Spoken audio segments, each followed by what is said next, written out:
Check it out, guys, I'm back with my video response to episode 269 and another fine episode there from the SixStringBliss hosts. I can't believe we're at 269. We've been listening to this, well, I've been listening to this podcast for a long time. I think I started listening to it around I think it was around the 50s, maybe the 40s. I'm not sure. It was around that time. Around that time, sometime like that. But anyway, I'll try to make this one quicker. I know it's delayed and everything, but we're here now. So let's get to it. The Bumblefoot intro, that is cool. I really like the way that he talks. His pronunciation, his voice, it's so deep and clear. It's like if he would narrate a story, I think it would be absolutely fantastic. It'll be excellent. So hopefully, maybe one day he can. I think he did great voiceovers with that type of voice. Let's get into it. PT's intros, I've noticed the intros. I don't understand half of them, but the ones that I do, I thoroughly enjoy. And I think it's really well thought out. Adds a little bit of spice to the episodes, change it up here and there, and yeah, keep them coming, PT, because I'm sure that through everyone that listens to, at least one person will know every single reference that you're referring to. And yeah, let's just get to the interview now. I haven't listened to this episode in a while, but I did listen to the interview a few times, and it seemed really good, really cool. I'm trying to remember the guy's name. That's terrible. Chris SHERLAND or SHERLAND. It really inspired me when one thing stuck out, because as guitar players, we're always trying to progress. We're never happy with the level we're at. Doesn't matter if you're intermediate, professional, advanced, whatever. Probably should have said those in different order. However, it doesn't matter what level you're at. You always want to strive to be better.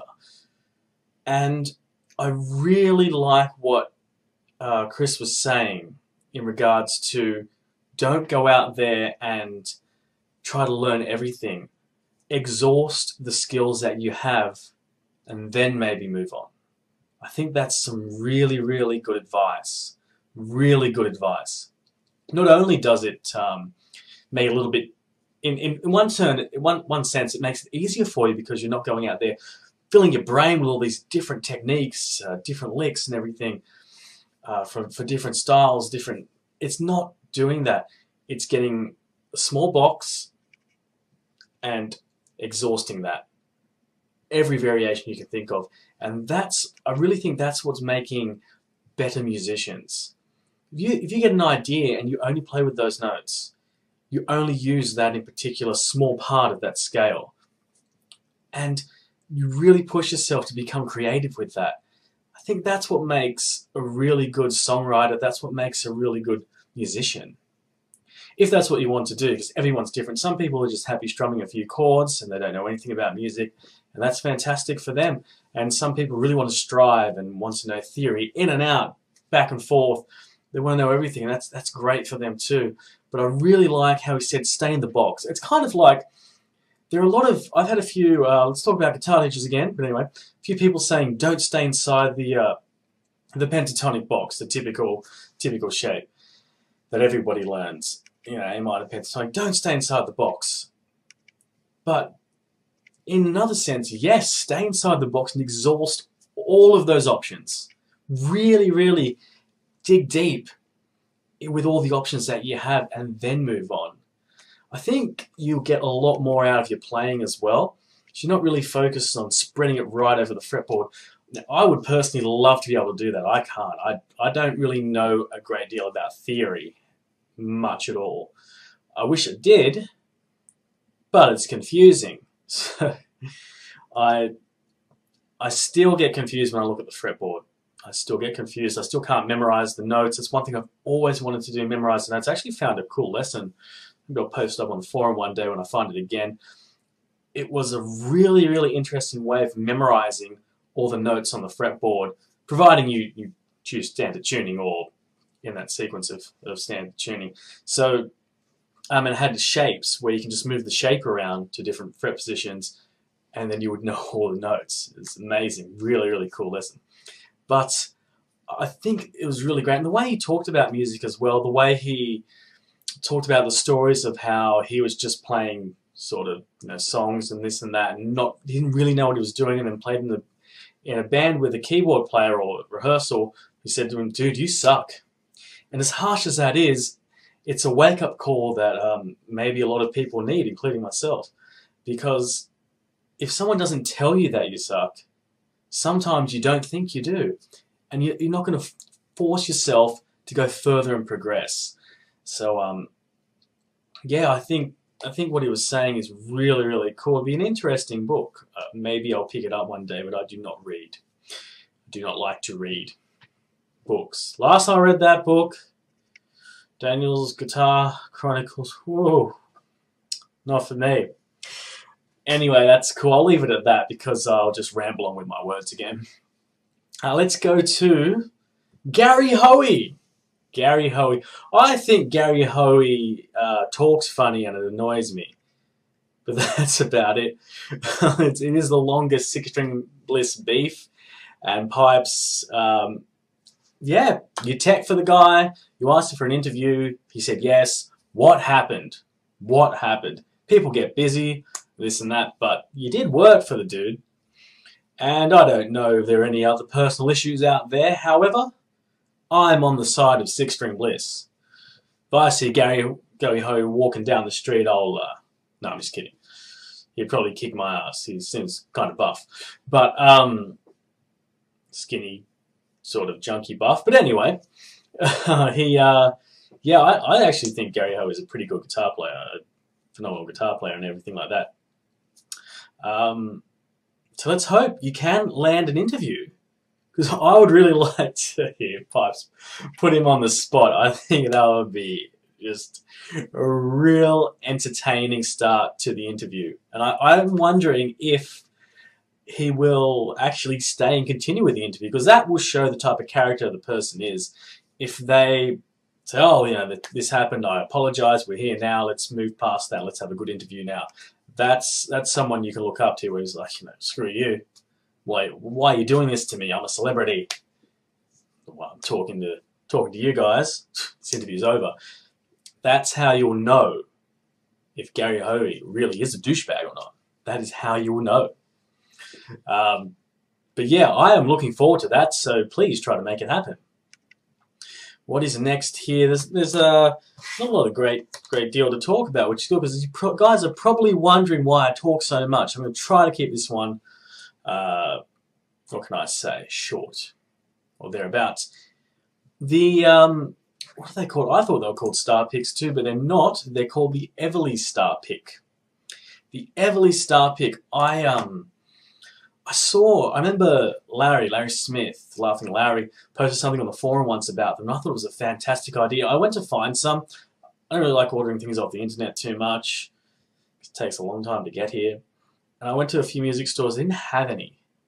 So I ended up going to a craft store, and I bought this hole punch here. So this hole punch, if I can figure out how to use it with this card, let's punch a hole. I don't know if you can see that.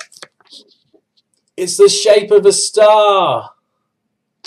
There you go. So I went through and, try to get this in focus with a background behind it, I started putting stars in my picks.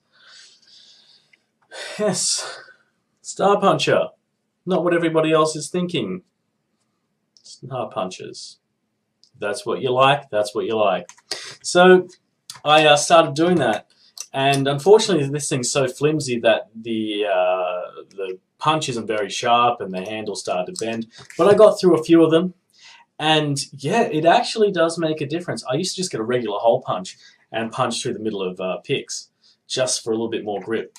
But a lot of picks now, like this one I've got here, you probably can't really see the raised parts there. Let's see if this thing will focus. There you go. See little bumps on it, much like one of my favorite picks, which is the where is it? That's not it. It's the cub. It's gone. That's not cool.